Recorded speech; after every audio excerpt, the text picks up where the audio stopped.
Lemmy and I were prisoners. During the struggle with Mitch at the strange farm we had found on the edge of the Argyre Desert, Jet's helmet had been punctured. It was imperative that he should get back to the land fleet parked on the other side of the high sand dune about 100 yards away. But his return was delayed when the man who called himself the Flying Doctor ordered us to board the sphere-shaped craft in which he had landed. However, on the way to the ship, Lemmy pretended to faint, and in the confusion, while Lemmy and I kept our guards busy, Jet was able to make the break and get back to the trucks. Dressed as we were in our bulky spacesuits, Lemmy and I were no match for the four men with whom we fought, and we were unable to effect an escape ourselves. In fact, we were left with no choice but to enter the spherical ship, which rapidly bore us northwest toward the Martian equator, leaving Jet alone in the trucks with McLean, who still, in a mysterious hypnotic sleep, lay on one of the bunks in the living quarters. Hello, Polar Base. Land Fleet calling. Come in, please. Polar Base to Land Fleet. Rogers speaking. Receiving you loud and clear. Oh, hello, Frank. Thank goodness you can hear me anyway. Have you been calling anybody else then, Skipper? Yes, Lemmy and Doc, but I got no reply from them. Where are they, sir? Outside or in the other truck? Neither. They've been taken prisoner and carried off in that spherical ship you saw on the roof of that city in the canal. What? Yes, Frank. And as soon as they entered the sphere, all radio contact with them was lost. Well, how did they allow themselves to be caught like that? Oh, we all were, Frank. Mitch as well. But who by? Well, that farmhouse you saw... Yes? It was occupied by a man and his wife who seemed to think they were back on Earth. Sheep farming in Australia.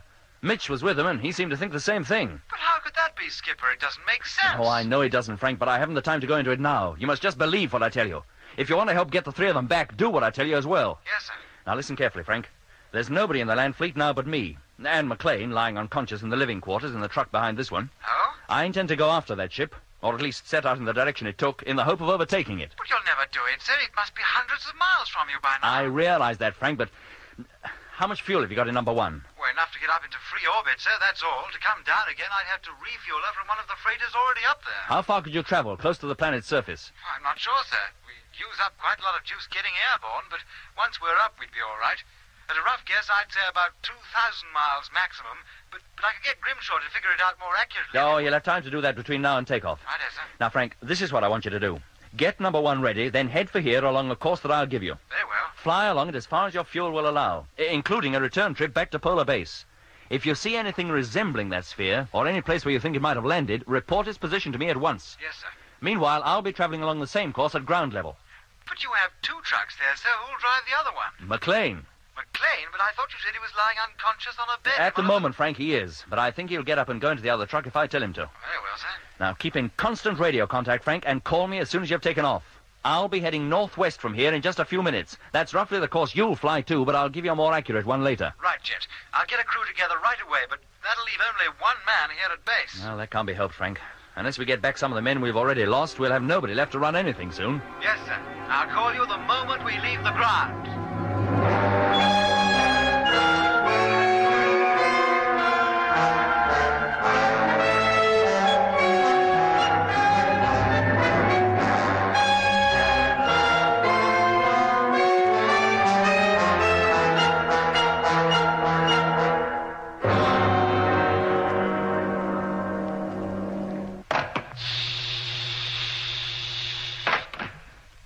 McLean. McLean. McLean, can you hear me talking to you? I hear you. Do you know who I am? What are your orders? Orders are that you get off that bed. Do you hear me? Get off that bed. That's it. Now listen carefully. You're to leave this truck and go into the next, into the driving cabin. Once you're there, you'll switch on the truck-to-truck radio and seat yourself in the driving seat to await further orders. Do you understand these orders? I understand them, and orders must be obeyed without question at all times. See that they are. Now leave this cabin and go into the next truck. He's going, too. When he's in this state, Doc's not the only one who can control him. How about your suit, McLean? I do not need a suit. To me, the atmosphere is perfectly breathable. Going into the airlock anyway.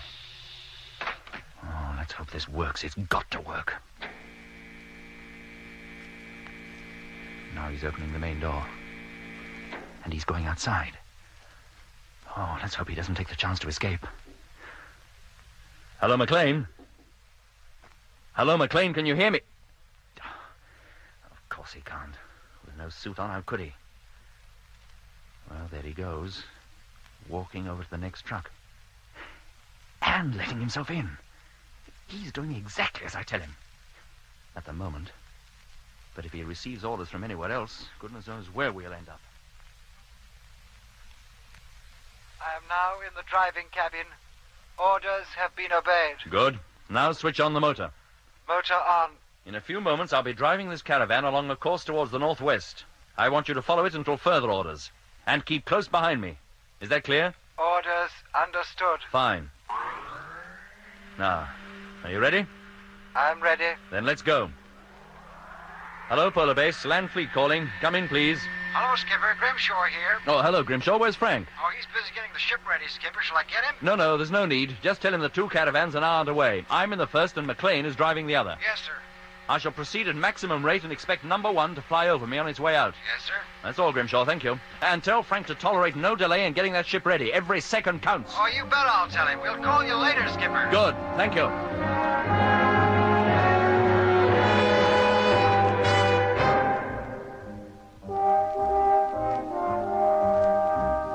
And so Jet set out in what could only have seemed a hopeless search for Lemmy, Mitch, and myself.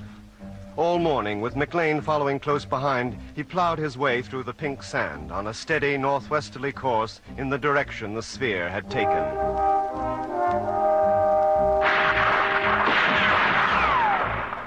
As he passed by the farmhouse, he was greeted with a round of shots from one of the windows. It was the sheep farmer's parting gesture. If he thought he could prevent Jet's departure by this method, he was very much mistaken. For the bullets from his gun were certainly not powerful enough to penetrate the tough, if light, outer skin of the Land Fleet vehicles. An hour later, the farm was out of sight, and for the first time since we got underway, Jet had a call from Polar Base. Hello, Jet. Frank Rogers calling. Oh, hello, Frank. We've taken off, sir, and are heading in your direction now. Good for you. Should be flying over you in a couple of hours. You're quite clear about what you're supposed to do. Yes, sir. Don't worry. We understand it perfectly. Incidentally, sir, we now find we have enough fuel for a flight of 2,300 miles maximum. That should take us a considerable way beyond you and back to base again. Very well, Frank. I'll keep a lookout for you.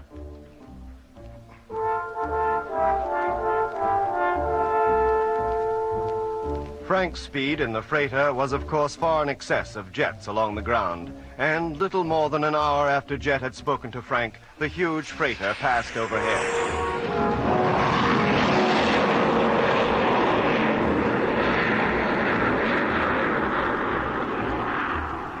And within a few moments had become a mere speck on the horizon in the direction the sphere had taken. It was about then that the sphere in which Lemmy, Mitch, and I were traveling, Mitch in the lower cabin and Lemmy and I in the upper one, reached the city of Lacus Solus, the great oasis where a number of canals crossed each other. What kind of place is this, Doc? And look at the size of it. It makes that other city we saw look like a back street. It's composed of a great number of pyramids, Lemmy, with wide streets running between them. And the biggest pyramid of all is in the middle of the lot. Yeah. This must be the Martian capital. Hey, Doc, do you think it's populated with people brought from Earth, or the real Martians live down there? We're much too high to see people of any kind, Lemmy. Well, we won't be for long. Not at the rate we're descending. Hello up there. Hey, there's that quack doctor calling from downstairs. This ship must have some kind of intercommunication system. Well, if it has, I didn't see any sign of it. Hello up there. You hear me? Of course we can hear you. And if we could find any instrument to talk into, you might get a reply. You don't have to find anything. Just talk, that's all. Oh. We're about to land. Orders are that you come down to the lower cabin immediately. Orders? Who do you think you're talking to? Quiet, Lemmy. Hello, this is Matthew speaking. Orders, did you say? You heard. The door will be open and you will come down. But supposing we don't choose to come down? The orders have been given and orders must be obeyed Without question at all times. We know all that, but we're not used to taking orders from anybody but Jet, and he doesn't happen to be here. You mean you are still able to resist orders? What does he mean by that, Doc? I know exactly what he means. You do? That noise we heard, Lemmy.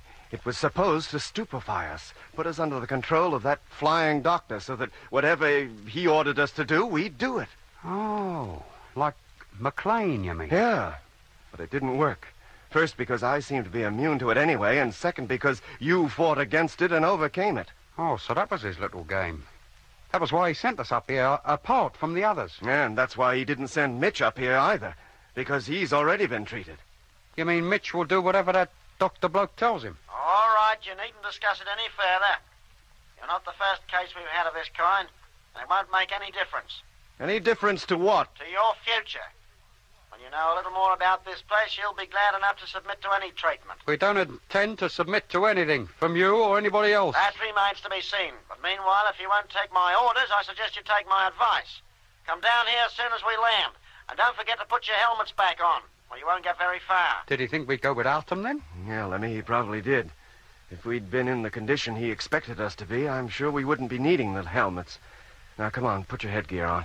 We must be almost down to ground level anyway. Yes, Doc. But they have us now. And what hope is there for us? Plenty, Lemmy, so long as we can keep control of our own minds. And what about Mitch? By all accounts, he hasn't been in control of his since yesterday. If we could only get him away from here, we could bring him back to normal. Get him away. You're right.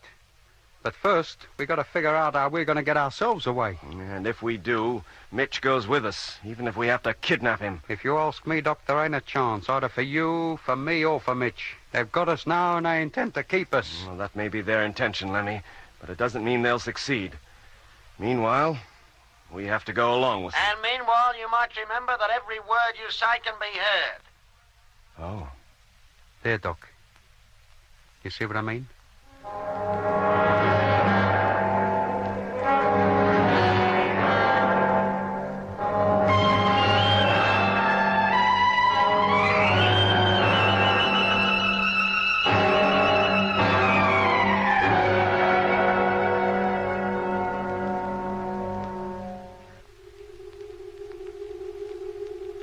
Put your helmet on, Lemmy. We should touch down any moment now. Yes, Doc. And while we're about it, we'd better test the radios, too. How's that? I can hear you. Seems to be working all right. Yeah, mine, too. Pity we can't call up Jet. Tell him what's happening. He must be hundreds of miles behind us now. He'd never hear us. No, Doc. Hey. Listen. What, Lemmy? What can you hear? Nothing. Nothing. I mean, we must have landed. The noise has stopped. Yeah. Let's get over to the window. Yes, we've landed all right. On the roof of the giant pyramid, as I thought we would. And look down there, Doc. That street, it's got traffic in it. And people. Yes, and peculiar-looking traffic it is, too. Yeah, it looks like a lot of giant ladybirds on wheels. And just about as colorful. Well, the different colors are probably a means of identification. All right. Hold it, Doc. Sounds like his nibs is coming. Very well, gentlemen. If you're all set, let's go. Where to? Down to the other cabin for a start, and we'll all be together again. Not the way I was expecting, but we're all here anyway. What do you mean, not the way you was expecting? I thought we might have had the pleasure of all at least looking like normal human beings. But as you two prefer to remain as you are, you still have to wear those monkey suits. And that's a pity, because new personnel arriving here in an unconditioned state can often upset many of the others. And what about Mitch? He's supposed to be normal, I suppose. On this planet, he is. Doctor, would you mind telling us exactly what is happening and where we're going? Sorry, gentlemen, I wish I could. Merely carrying out my orders to condition you and bring you here. But we're not conditioned, not Doc and me. No, but at least you're here. It hasn't been a bad haul, really. You two, the two gentlemen who are now my assistants, Mr. Mitchell and the one you call McLean. McLean? But he's back in one of the land trucks with Jet. At the moment, yes, but his orders were to bring Mr. Morgan here, and I've no doubt he will. When orders are given, they're always obeyed. And after Mr. Morgan, there aren't many of you left, are there? Aren't there? We know a good deal, Dr. Matthews. We knew when you left the moon and the scheduled time of your arrival here on Mars. Mars? Then this is Mars. You admit it. To you, of course. Well, why to us? And if this is Mars, what are you? Why do you go around telling everyone else you're a flying doctor in Australia? Because, Mr. Barnett, there happen to be a lot of Earth men and women living in the Aguirre Desert who believe they are in Australia. We like them to feel at home, like them to think they're surrounded by the things they're used to, and unlike you and Dr. Matthews, they're all very happy with the arrangement. But here they live under an illusion the whole time. Even on Earth, millions of people live under an illusion, often for the whole of their lives. Well, you haven't illusioned us. No, and more's the pity. You might have been a lot happier if we had. Hey? Now, how about going downstairs? The rest are waiting. One moment. You said you knew our scheduled time of arrival here. How? Full information was passed to us at regular intervals. By Whittaker? That's right. Of course. Pity about him. He was very valuable to us. We could get him to do almost anything. So Whittaker was one of you? Yes, since 1924. Before then he was on Earth, leading the normal, dull, earthly life. At least we gave him something to live for, something to achieve. And look how he ended up. We hadn't allowed for Peterson. Well, what do you mean? With the exception of yourself and Peterson, there wasn't a man in the fleet that Whittaker could not have controlled. Could not, given the time, have brought completely under his own influence. So that's why we had all them nightmares whenever he was around. Yes. It's easier to get control of a subject once he's asleep. But if they won't sleep...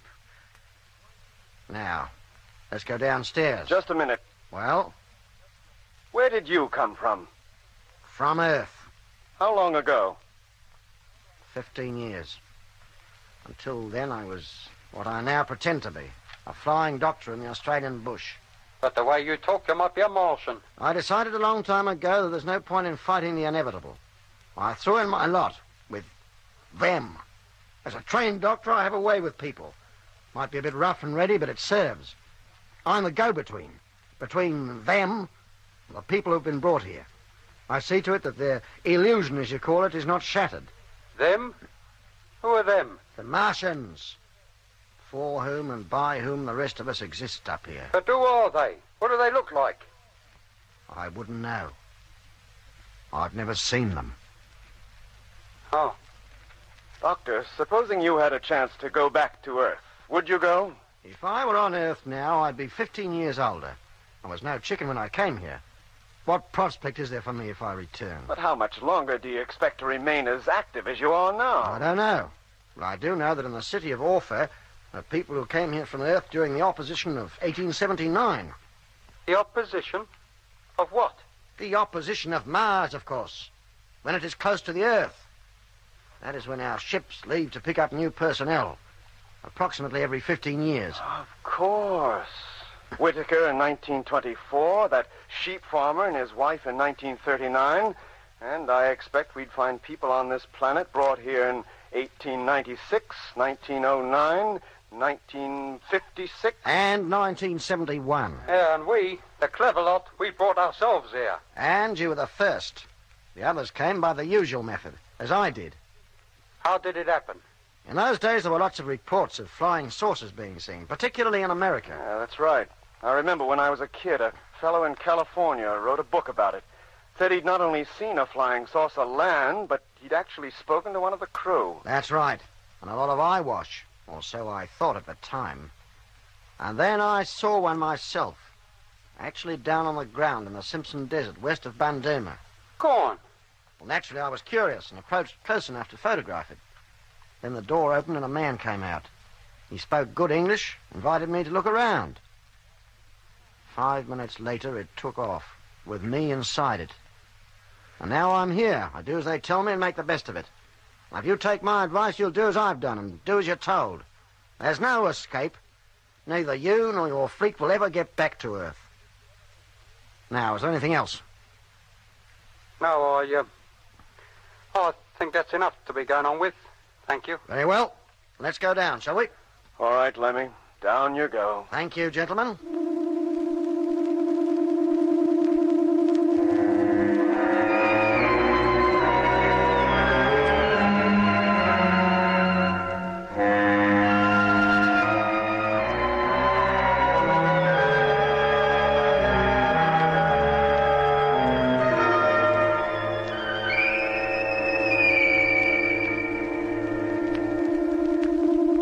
Now, gentlemen, if you wouldn't mind stepping outside, I'll take you down to the intake section, where you'll be categorized for work most suited to you.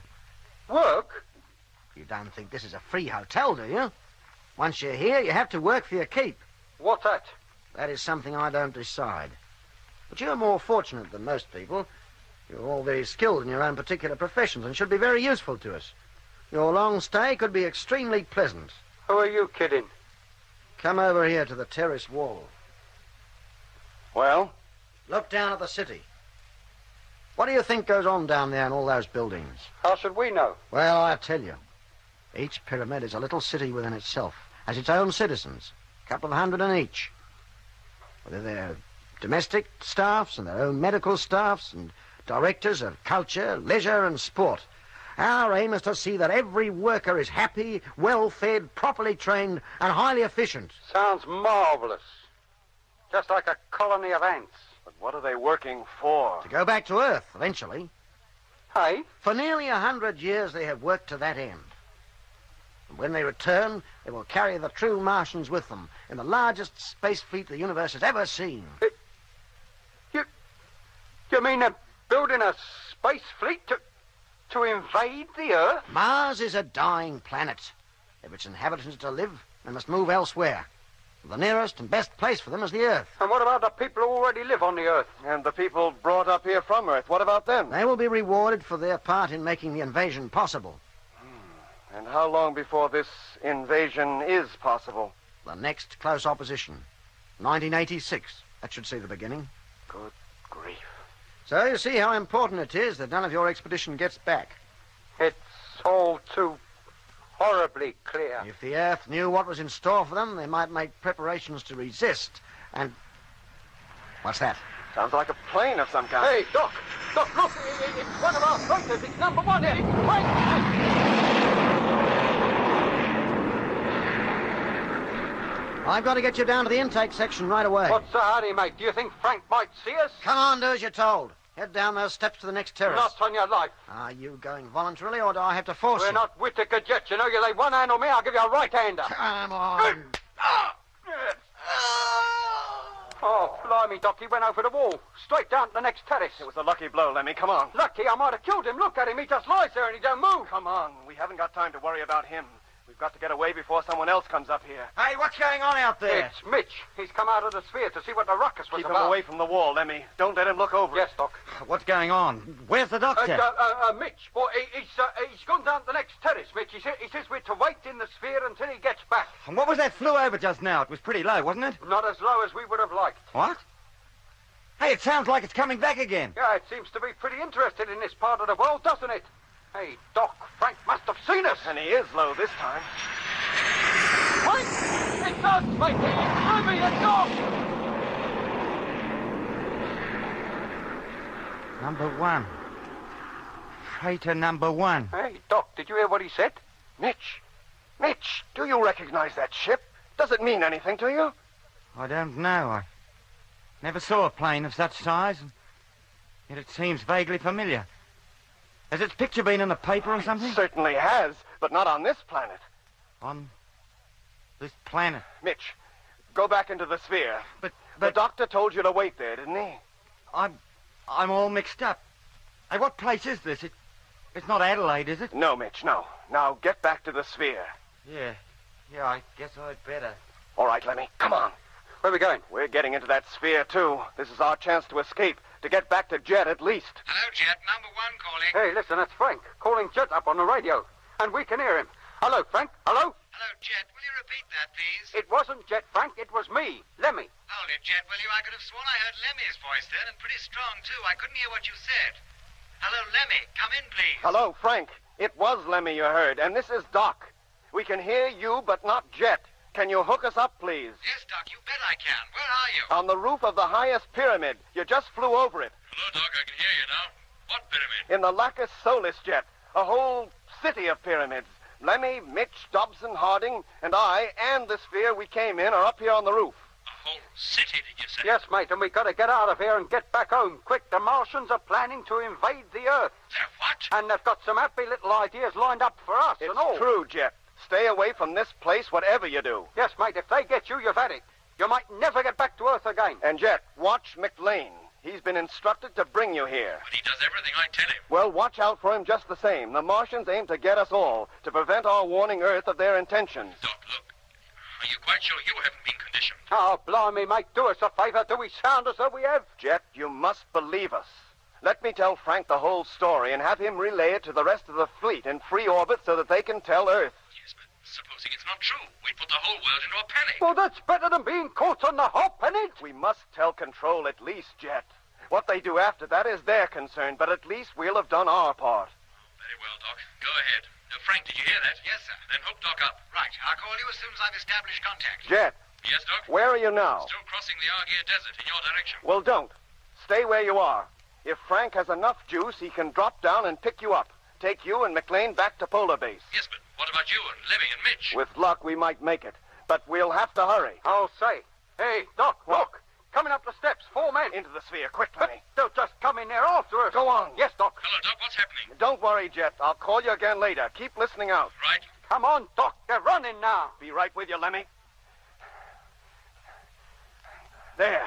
And how do we close the perishing door? We haven't a clue how this ship works. We haven't, Lemmy, but Dobson and Harding have. Yeah. Dobson, close that door. Will they take orders from you? We'll soon see. Close the door, Dobson. Oh. And only just in time and all.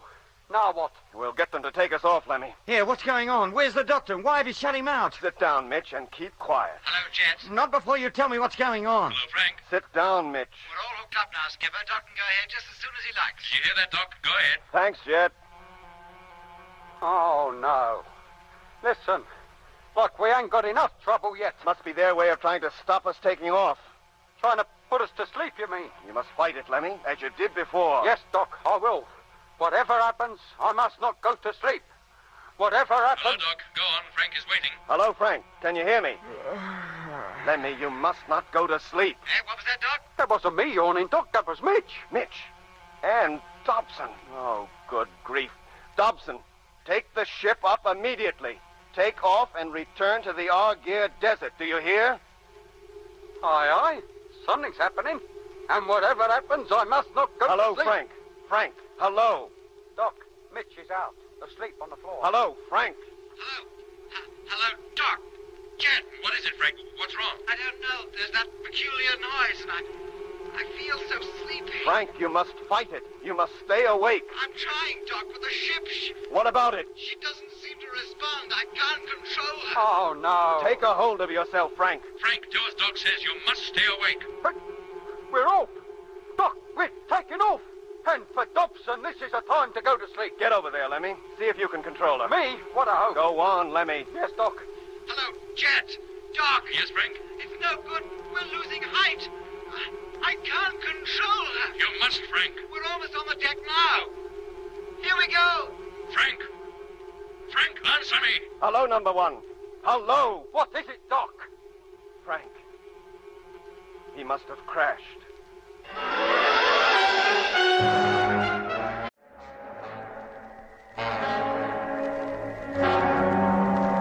Lemmy and I were prisoners.